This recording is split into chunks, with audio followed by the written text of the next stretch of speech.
There comes a quiet moment in a woman's life that changes everything. It doesn't arrive with shouting or tears. It arrives with clarity. It is the moment she realizes that begging for love, for respect, for consistency costs her something far more valuable than the relationship she is trying to save. It costs her selfhood. Smart women learn this not from books, but from experience, from the exhaustion of explaining their worth to someone determined not to see it, from nights spent rehearsing conversations that never lead to understanding, from the slow erosion that happens when dignity is traded for hope. The one thing smart women never beg for is not affection, not attention, not even commitment. They never beg to be chosen, because the moment you beg to be chosen, you abandon yourself, and everything that follows is shaped by that abandonment. Smart women understand, often through painful initiation, that begging distorts power because power is not something that exists outside the psyche. It is born in the inner posture a person takes toward themselves. The moment a woman begs, something subtle but profound shifts within her. She may not notice it immediately, but the balance between her inner authority and the outer world begins to tilt. Begging is not merely an action. It is a psychological declaration that says, I believe you hold something essential that I do not possess within myself. And once this belief takes root, it reshapes every interaction that follows. Power in human relationships is rarely about dominance in the obvious sense. It is about perceived necessity. When one person appears more willing to lose the relationship than the other, the emotional gravity shifts. The one who fears loss more becomes smaller in their own eyes. This shrinking is internal before it ever becomes visible. Smart women sense this instinctively. They feel it in the tightening of the chest when they wait for a response, in the rehearsed explanations that form in their minds, in the way their own needs begin to feel excessive or inconvenient. These sensations are not signs of love deepening. They are signals that the psyche is under strain. In everyday life, this distortion often disguises itself as persistence or loyalty. A woman tells herself she is simply fighting for what matters. Yet beneath that story lies a quieter truth. The fear of abandonment has taken the wheel. When fear governs behavior, power dissolves. The other person may not consciously seek control, but the imbalance invites it. Human beings, whether they admit it or not, respond to asymmetry. When someone consistently lowers themselves to maintain connection, the unconscious mind of the other registers superiority. Respect weakens not because the woman lacks value, but because she no longer acts as if she recognizes it herself. There is a psychological law at work here. What we chase excessively begins to define us, and what defines us begins to confine us. Begging narrows identity. A woman who once had many inner rooms, curiosity, ambition, playfulness, depth, slowly compresses herself into a single role. The one who wants, the one who waits, the one who hopes. This contraction is exhausting, and yet many endure it because the alternative feels like emptiness. But that emptiness is misunderstood. It is not a void, it is the space where self-respect waits to return. Smart women eventually notice that begging does not create closeness, it creates dependency. And dependency, unlike intimacy, does not invite reciprocity. It invites tolerance at best and indifference at worst. Studies on relationship dynamics repeatedly show that mutual investment is what sustains desire and respect over time. When effort flows in only one direction, attraction erodes, not grows. The psyche rebels against imbalance. Even the person being begged of often feels discomfort, though they may not articulate it. They sense the unspoken demand, the pressure to fill another's inner lack, and instinctively pull away. Real-life stories reveal this pattern with painful clarity. A woman pleads for consistency, for communication, for reassurance. The more she asks, the less she receives. When she finally stops, not as a tactic, but as an act of self-preservation, something breaks open. Either the other person disappears, revealing the relationship's true fragility, or they return with sudden interest, effort, and urgency. Both outcomes confirm the same truth. Power was never restored by begging. It was restored by withdrawal of self-abandonment. What makes a woman smart is not the absence of longing, but the presence of awareness. She understands that power cannot be negotiated from a position of inner collapse. To beg is to externalize authority, to hand over the right to define worth, timing, and value. And once given away, that authority rarely returns.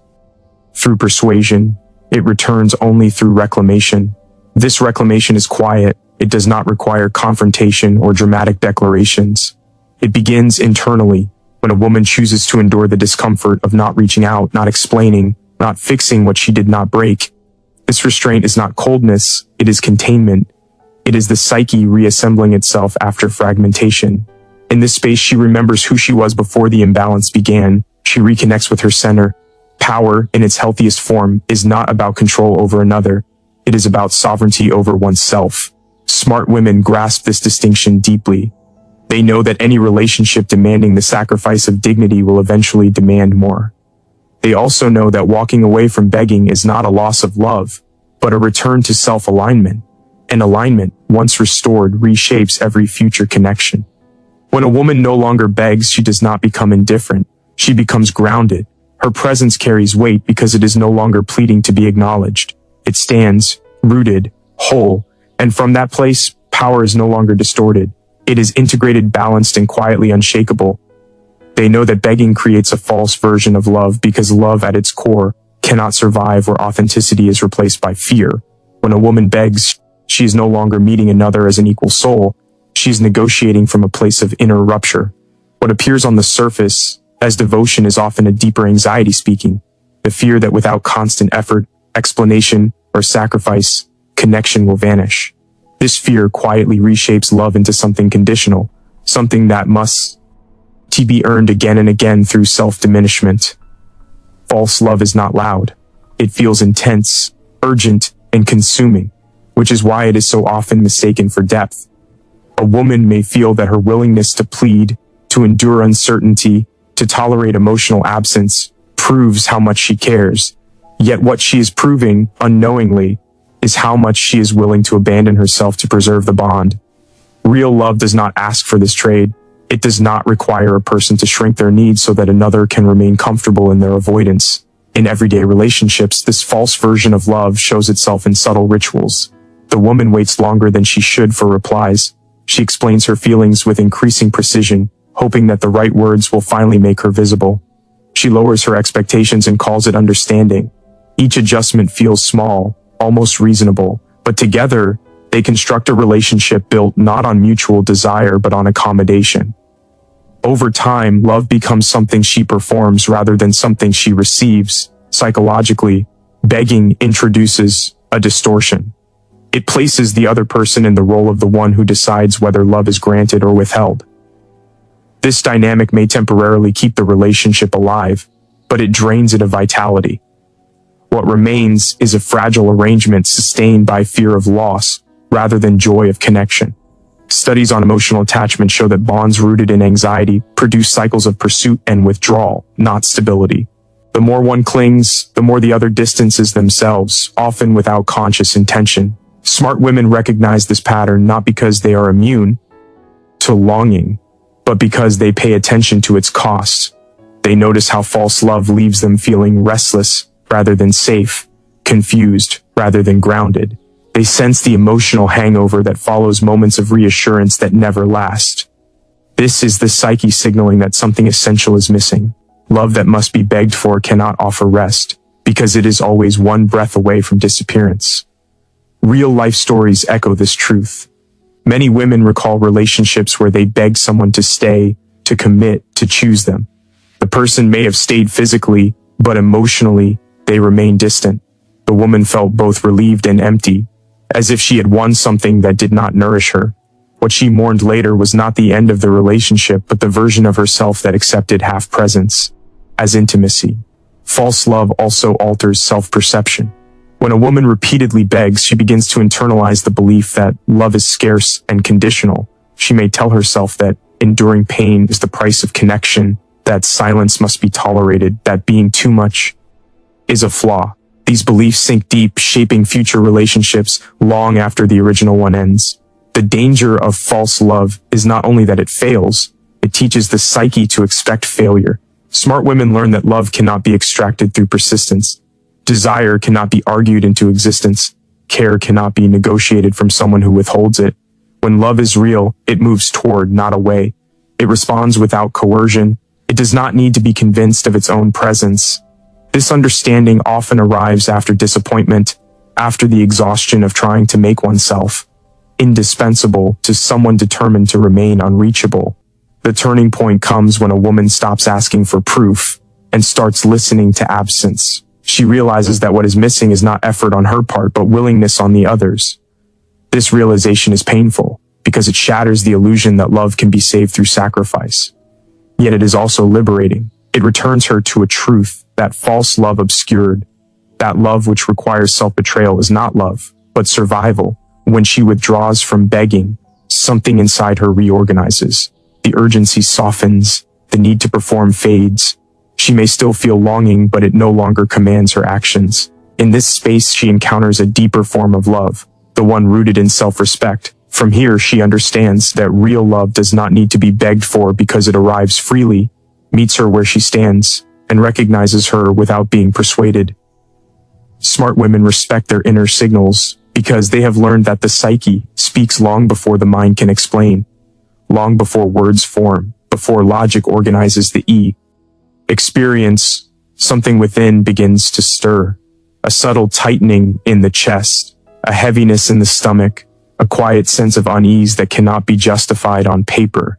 These signals are often dismissed as overthinking or sensitivity, but in truth, they are the earliest language of self-preservation. To ignore them is to silence a part of oneself that exists precisely to protect wholeness. In many relationships, the first warning does not arrive as a dramatic event. It arrives as inconsistency, promises that feel vague, affection that appears and disappears, conversations that never quite land. A woman may tell herself she is imagining things, that patience will bring clarity, yet her inner world is already responding. Sleep becomes lighter, thoughts return to the same questions. Her body remains alert, as if waiting for something to go wrong. This is not weakness, it is perception. Psychological research has shown that the nervous system processes emotional information faster than conscious thought. The body recognizes patterns before the mind names them. Smart women learn to trust this early recognition. They understand that intuition is not mystical, it is accumulated experience speaking in a condensed form. Every time a boundary has been crossed in the past, every time words and actions failed to align, the psyche recorded it. Inner signals are the mind's way of saying, I have seen this before. Disrespecting these signals often leads to self-betrayal. A woman may override her discomfort to avoid conflict or abandonment. She may rationalize behavior that leaves her unsettled, convincing herself that love requires endurance. Over time, this creates an inner split. One part of her knows the truth, while another works tirelessly to deny it. This split is exhausting. It drains energy, clouds judgment, and erodes self-trust. Many women later say that the pain of the relationship was less damaging than the pain of ignoring themselves. Real life offers countless examples. A woman feels uneasy about someone's emotional unavailability, yet continues because the moments of connection feel powerful. Another senses that her needs are being minimized, but stays silent to keep the peace. In both cases, the inner signal was clear, but the fear of loss felt louder. Smart women eventually realize that what they fear losing is often already absent. The inner alarm was not warning of a future pain, it was naming a present one. Respecting inner signals does not mean reacting impulsively. It means pausing. It means listening without immediately explaining the feeling away. When a woman allows herself this pause, something important happens. The fog begins to lift, patterns become visible. She sees not just isolated moments, but a consistent emotional climate. This clarity is empowering because it replaces confusion with understanding. Confusion keeps a person stuck. Understanding creates choice. Neuroscience tells us that prolonged emotional uncertainty activates the same stress pathways as physical danger. The body remains in a state of vigilance, unable to relax. Smart women recognize that peace is not a luxury, it is a biological need. When a connection repeatedly disrupts that peace, the inner signals grow stronger, not weaker. Ignoring them requires increasing effort, which is why such relationships feel draining even when nothing overtly wrong appears to be happening. There is also a deeper layer to inner signals. They reflect alignment with values. When a woman feels diminished, rushed, or unseen, it is often because the situation violates something fundamental within her. Perhaps she values consistency, honesty, or emotional presence. The discomfort arises not because she is asking for too much, but because she is asking for what is right for her. Smart women learn that honoring these values is an act of self-respect, not selfishness. As women begin to respect their inner signals, they stop needing external validation to confirm what they already know. They no longer wait for undeniable proof before taking themselves seriously. This shift is subtle but profound.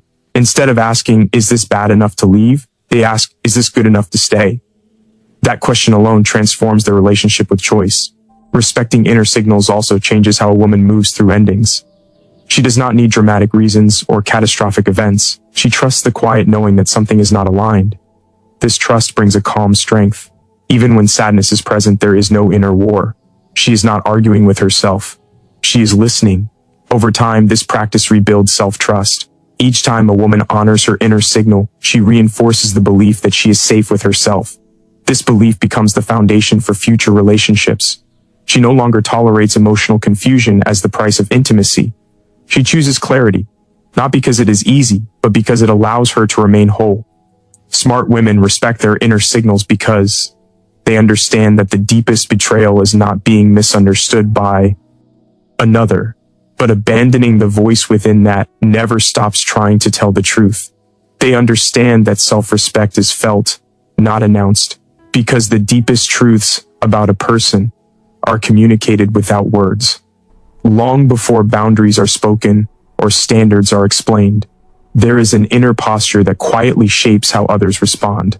Self-respect lives in this posture. It is not a performance and it does not seek witnesses. It is an internal alignment between what a woman knows she deserves and what she is willing to tolerate. When that alignment is present, it radiates outward in subtle but unmistakable ways. Many women attempt to announce their self-respect through declarations. They explain their worth, outline their expectations, justify their boundaries. While these efforts come from a sincere desire to be understood, they often reveal the opposite of what is intended.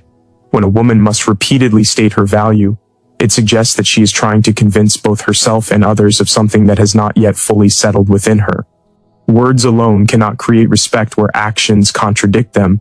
In everyday relationships, this difference becomes clear. One woman repeatedly reminds someone how she should be treated, yet continues to accept neglect, inconsistency, or emotional absence.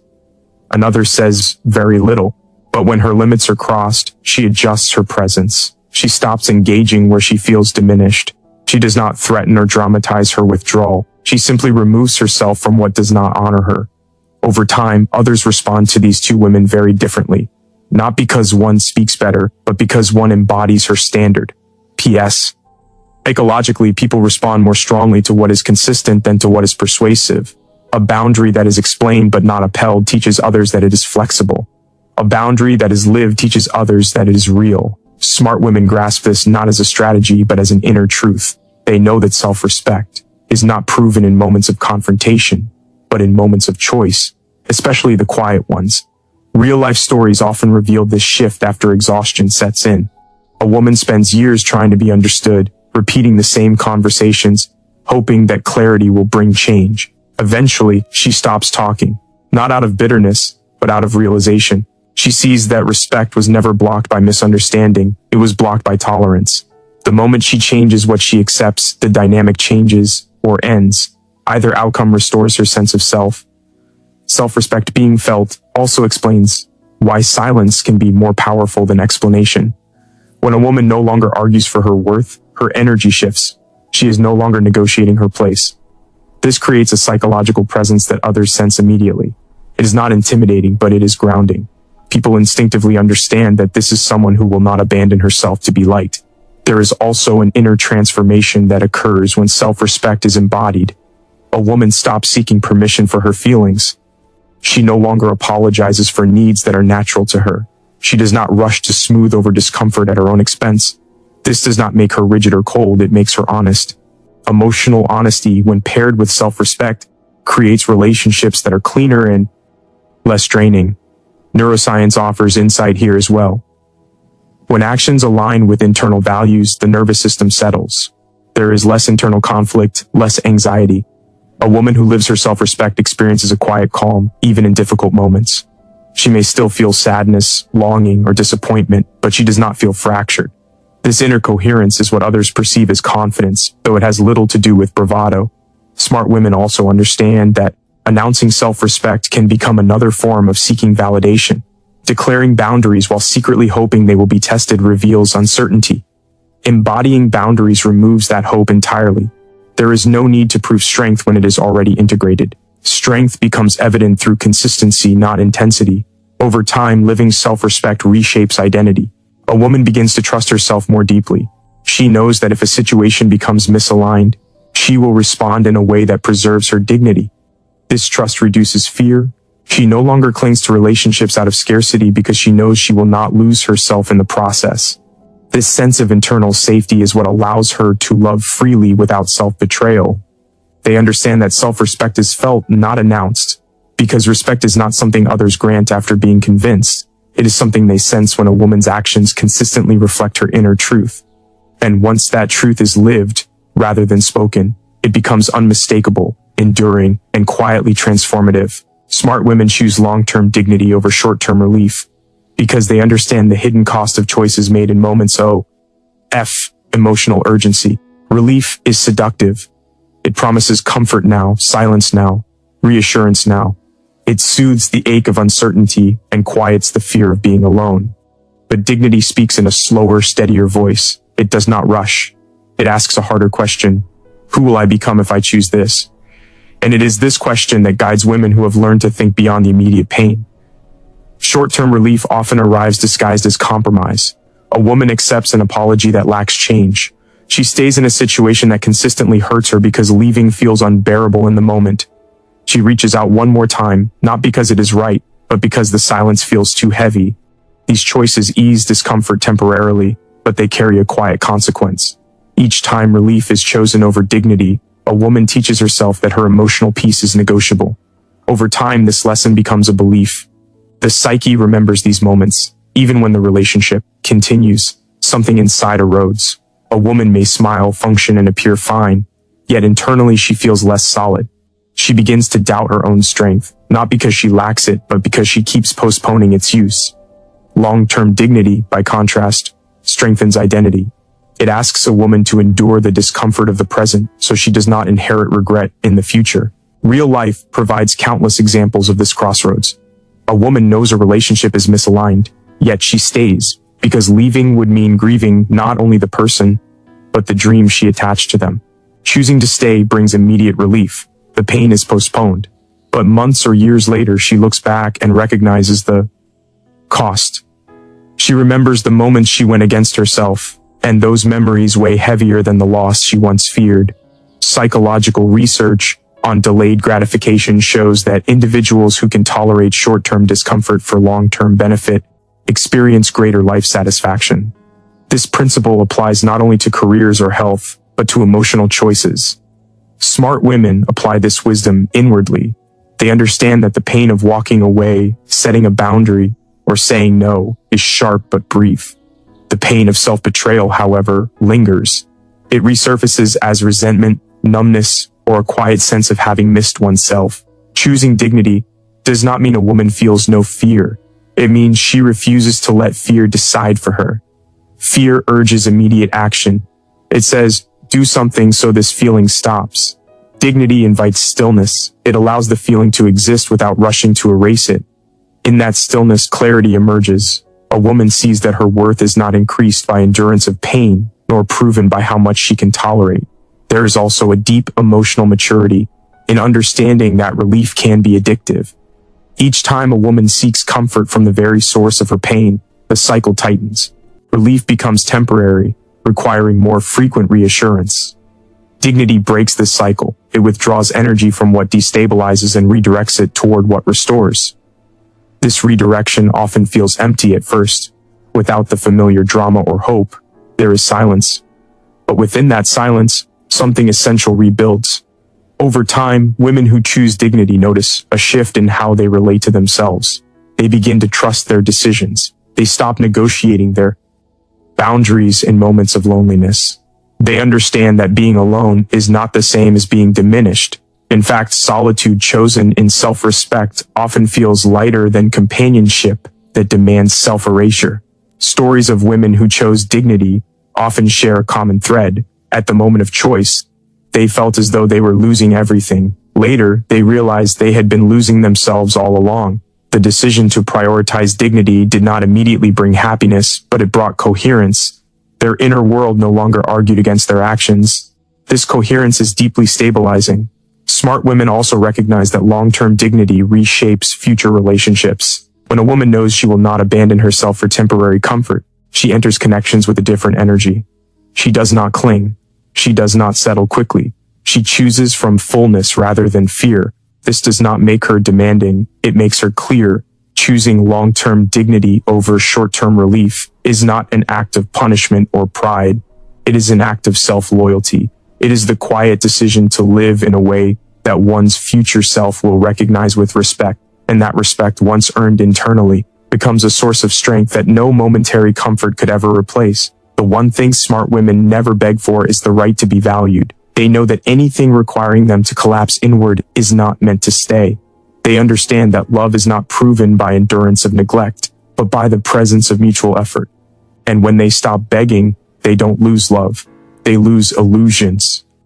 What remains is something far stronger: self-trust, clarity, and the quiet confidence that says, I would rather stand alone than kneel where I am not chosen. And that is where real power begins.